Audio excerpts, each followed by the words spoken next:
What's this thing that you call the tax maximization strategy? Yep. And why should someone consider using it? Yeah. So what we do is we look at tax brackets and we look at your tax situation, and everybody's situation is different.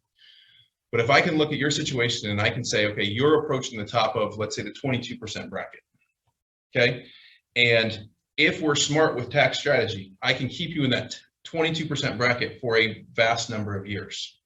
Meaning that if I trigger income in some years where we're a little bit below it to get right to the top of that bracket, or in years in which we're a little bit over it, can I figure out ways to either do charitable contributions or defer some income? Then I can keep you in that same bracket forever. The more we can maximize the right tax bracket, specifically the lower ones, the less effective tax we'll pay over your lifetime.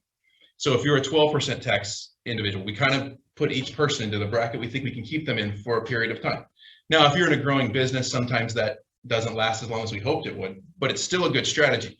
And what it really is having that conversation with clients and saying, we need to pay more tax this year in order to pay less tax over the next 3 or 4. And so that's absolutely a conversation we have, especially with people with small businesses and people that are approaching or in retirement.